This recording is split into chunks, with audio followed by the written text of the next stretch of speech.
How do you feel about this sudden wave of flags being put up everywhere across the country? They are very patriotic, and for them, the flag is a symbol of love, not hate. I think people are putting them up on lampposts and around their community because they want to feel some pride in their country. The public have a massive sense of who they are and what this country's about, more so than their current Prime Minister. You look at number 10 and it's just a disappointment. So you're staying true blue. Why are you not jumping ship like some of the other Tories are, going across to reform perhaps? Because I'm a Conservative.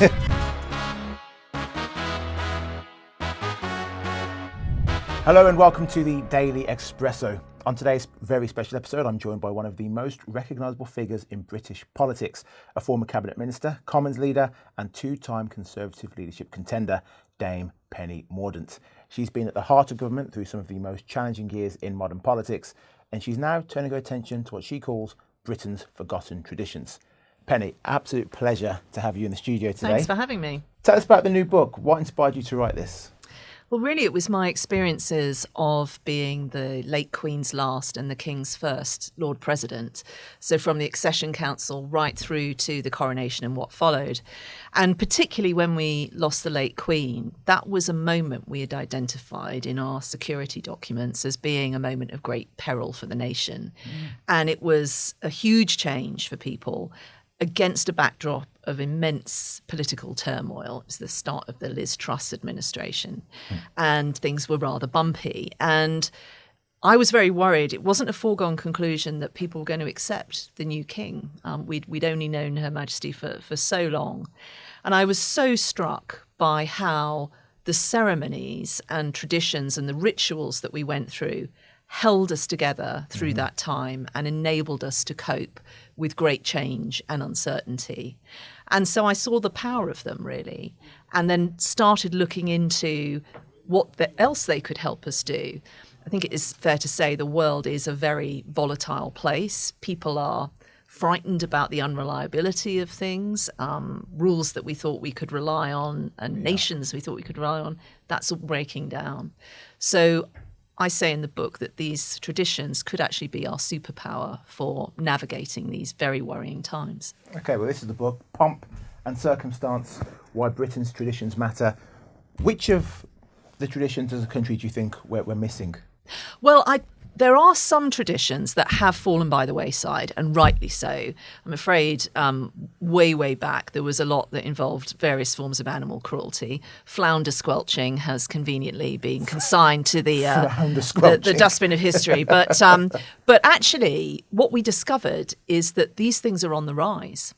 And particularly since COVID, communities are really wanting to bring people together, quite often to raise money for good causes. It's usually local traders that are funding it. It's not public funding or the local authority that's doing this. It's just organically happening in communities. And so even places that have never had particular traditions before, I mean, we've got a lot now of things like community orchards in very urban areas that hadn't had them before. They're doing wassailing services in those now because it's a good excuse to bring everyone together and have a right good old knees up. Well, so I grew up in the late 80s, although I look much younger than that. On my street, there were 227 houses. We knew pretty much everyone and every family on that street. Now, I live in a block of flats with 25 apartments in there. I know two of the families in that 25. What is it about Britain, do you think, that has changed so much over the last 25, 30 years that now communities aren't what they used to be? So I think it's the pace of change. We have always coped with change. We've always had new people coming here. We've always had new towns and cities being built and springing up. But the pace of things has just accelerated so greatly. I think that is what people are worried about. And they see their government not being able to grip things, and they worry that we're not a capable nation. I mean, one of the things we're keen to point out in the book is that whilst government is not knocking it out the park at the moment, the nation is. I mean, we came through COVID economically very strong. I mean, if you said the start of COVID where we'd be at the end of it, you'd have been not just wrong, but monumentally wrong. We're incredibly resilient. We have so much talent here. and so much opportunity. And so the nation is still capable. What we need is transformational politics to unleash that potential. And this is, again, where our traditions can really help us. Because when we look at people who've managed to do that, I mean, the go-to person for a Conservatives, Margaret Thatcher, she did some incredible things, really radical things. Might not seem radical now, but what she did on income tax, for example, was really radical then. But she was able to take people with her because her programme was rooted in the familiar, the traditional, her faith, the experiences of a housewife and a mother, all of those things. And so she was able to do those things and take the country forward in a way that other politicians haven't managed to do. In terms of pomp, perhaps the royal family is our greatest symbol in this country. Robert Jenrick has today said that Prince Andrew should lead public life forever and he shouldn't be subsidised by the taxpayer whatsoever. What are your feelings on Prince Andrew, the allegations and the ramifications for the royal family and Britain as a whole? So look, the royal family, we in the book say that they're a tremendous asset for this country, but you can't confuse the institution with particular personalities. And why the public feel very let down is because the royal family is about service. That's why they're there. That's at the heart of what they do. And I think, you look at the king and his late mother, that is absolutely running through what they do every single day for this country. So I think the king has been right to do what he has done. He's tried to do it in a very pragmatic way that doesn't take up Parliament's time. But I think that, the public are rightly feel let down by what's happened. But I think the king has dealt with it well. And I hope that the focus can move off his younger brother and remain on him and what he is doing for this country and the world. Okay. A lot of your book also about patriotism. How do you feel about this sudden wave of flags being put up everywhere across the country? Well, I think we should ask why people are doing it. And I think that most people in this country, most people don't put up flags, but they are very patriotic. And for them, the flag is a symbol of love, not hate. And I think people are putting them up on lampposts and around their community because they want to feel some pride in their country. National pride is actually a really important thing. We quote the American philosopher Richard Rorty in the book, who said that national pride is to nations what self-belief is to individuals. It's a necessary condition for improvement. We've got some big challenges ahead. If we really do want to halve the cost of energy in this country, which I think we ought to be going for, we've got to have some confidence about our ability to do that if we are going to be successful. Mood does matter.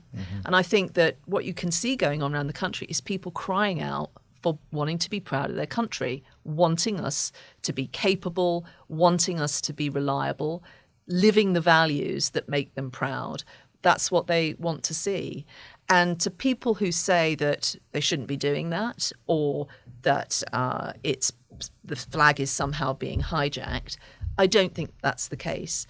But if you want to guard against that, the best way to make sure the St George's flag is a symbol of love is for every single local authority in England to fly it outside their town hall. That's a very good idea. I think I've said that on the show myself, so we're in agreement on that. Now, public service and integrity, two qualities that many say are now missing from politics today.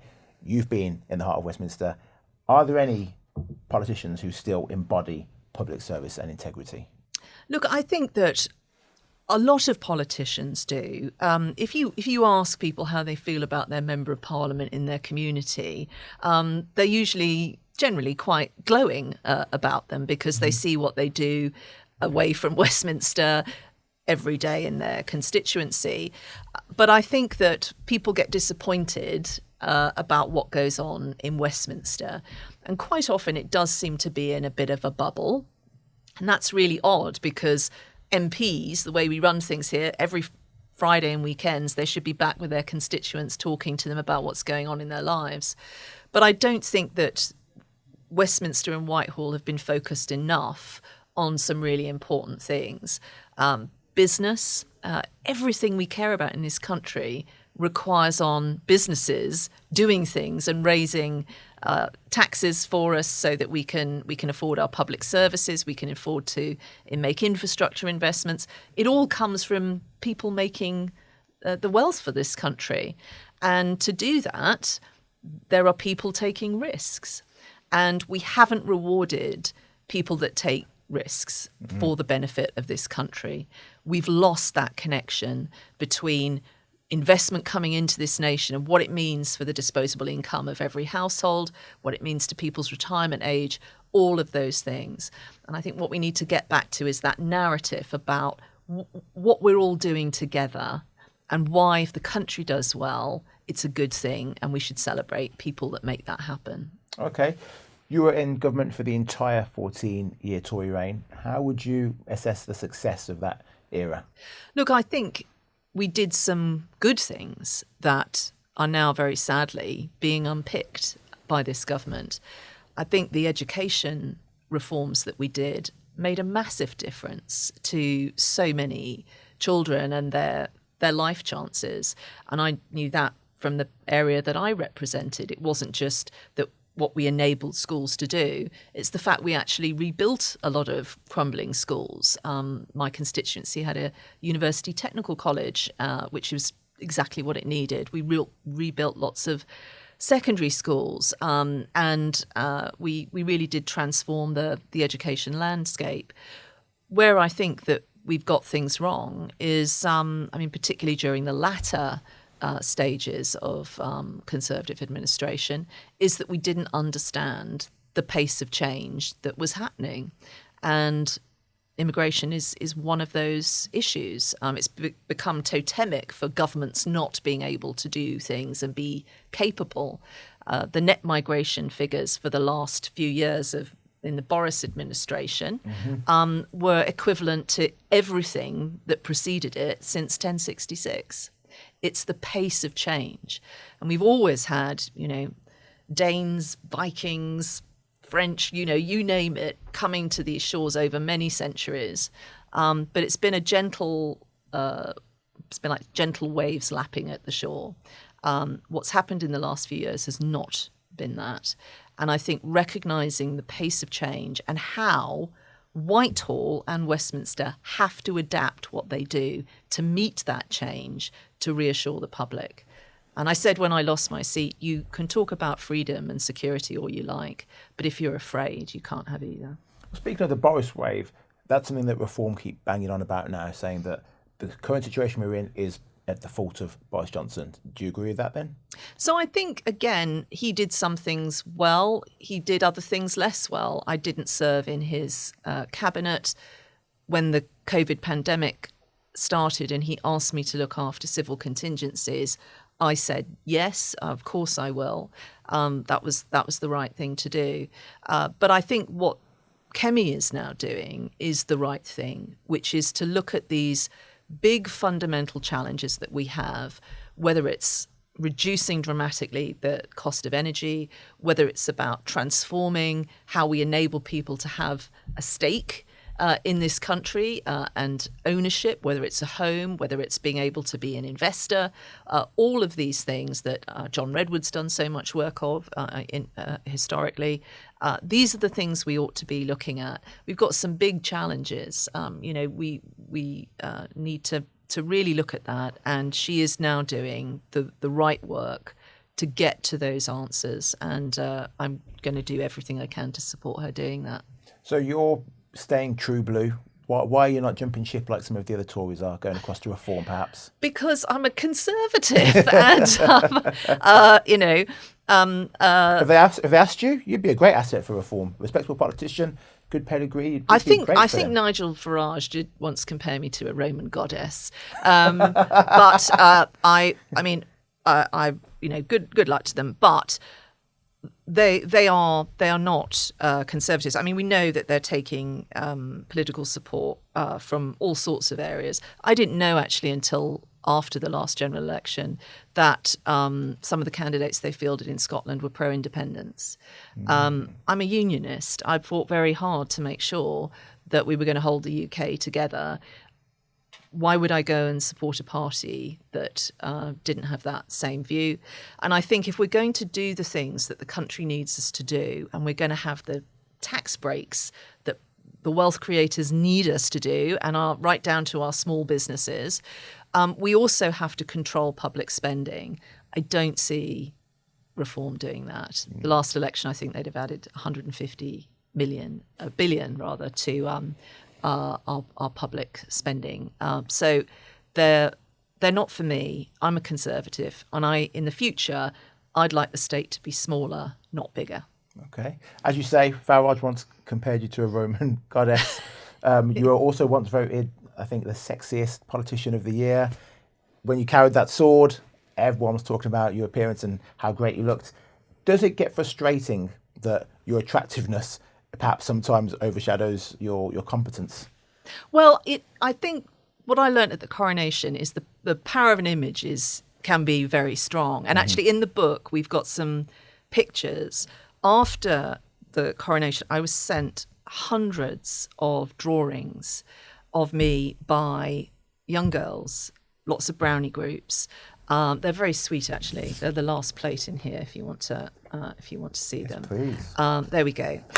So it's of me in my dress with my sword. You see that? And again, in fact, I got so many letters as well as those lovely pictures after that event.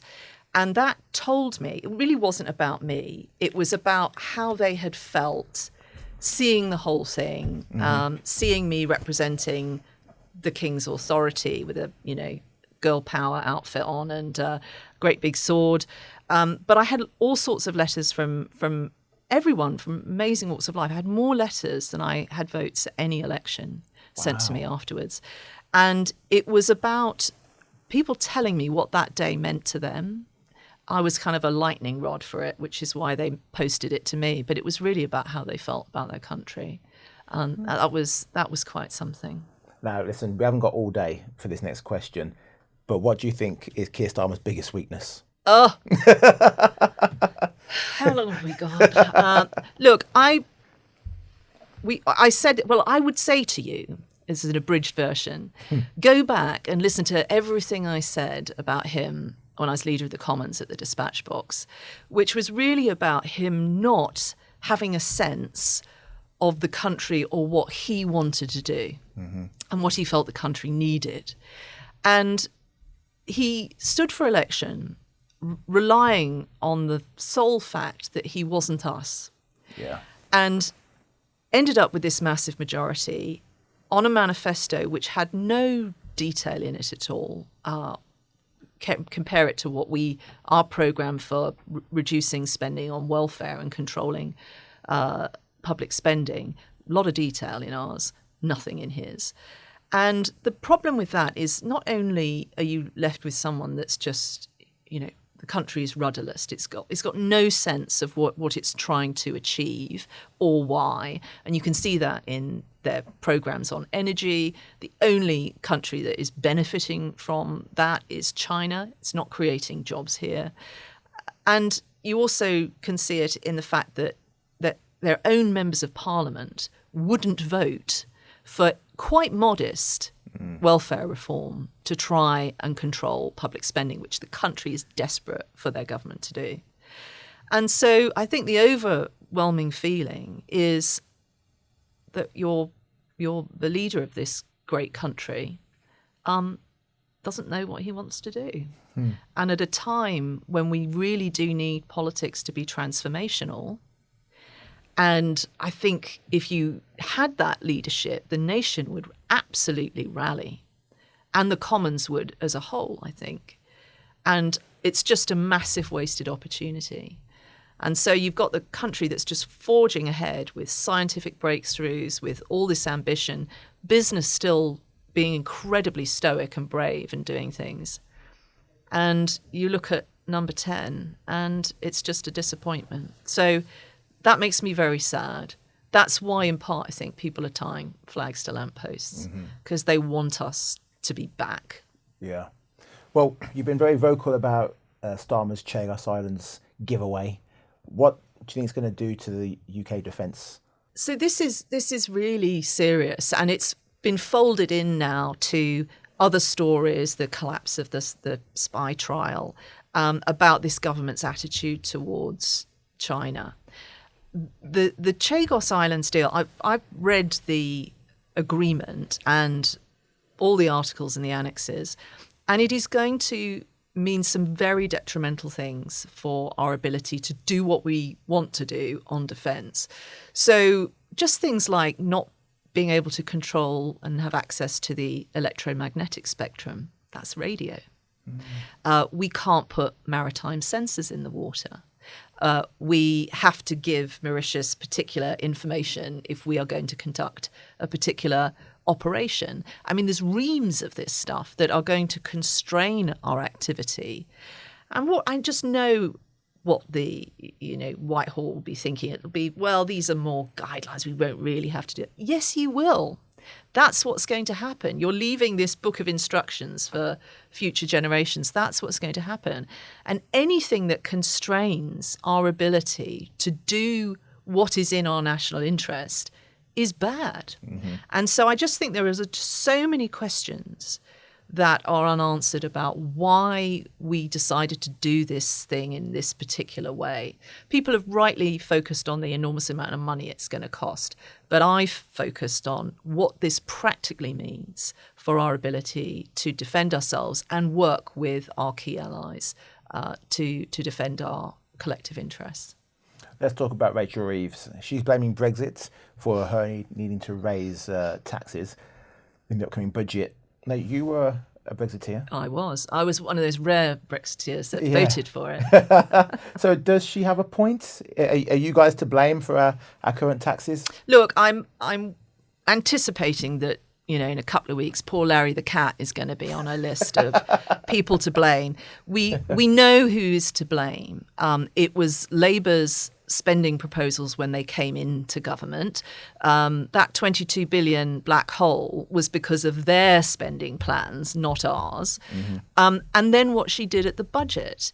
The national insurance changes she made, which have clobbered particularly small businesses and removed all of those jobs which are the absolute bridging jobs from people who are far away from the job market to get their first foot on the job ladder.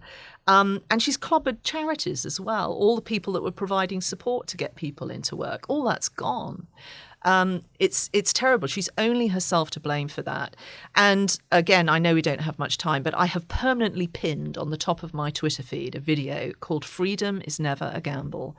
And it is a big, long list of all sorts of things, from what's happened to our fishing ports to the direct investment we're making into other nations, all the things that this nation has been able to do since we left the EU. It was never about stopping cooperating and working with our geographical closest neighbours. Of course it wasn't. It was a choice between two different ways you approach regulation. And we decided we wanted to work with countries like the United States and those in CPTPP and many others around the world, and have our regulation based on adequacy and equivalence rather than having to follow a particular rule book.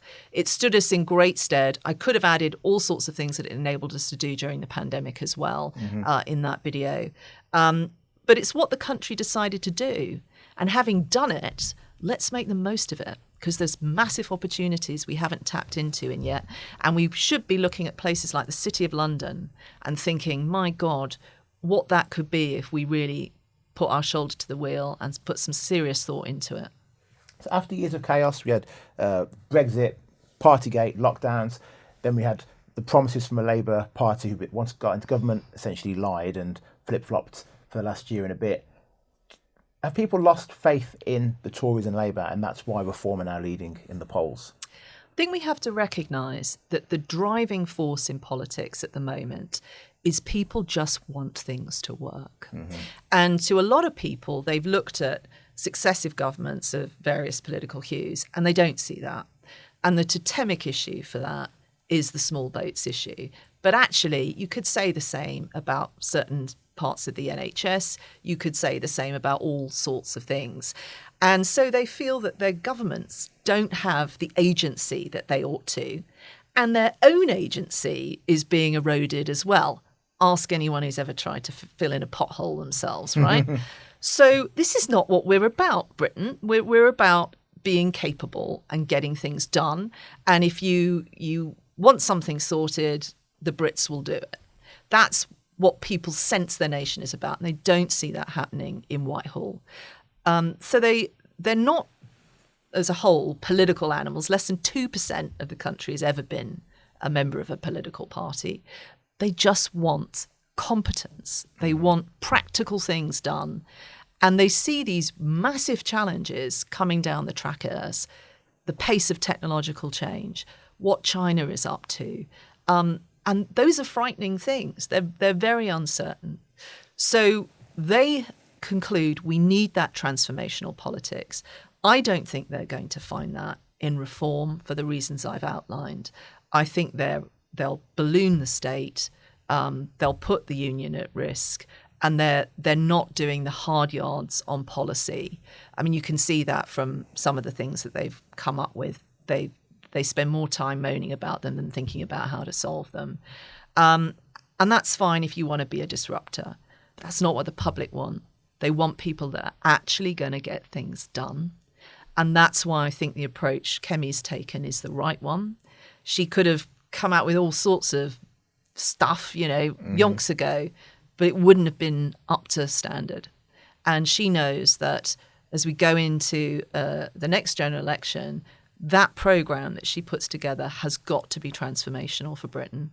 Then that is what she should be doing, and I think she's doing a good job. In terms of talking about leaders who get things done and the public can believe in, I would argue that Donald Trump is that politician. He is getting things done.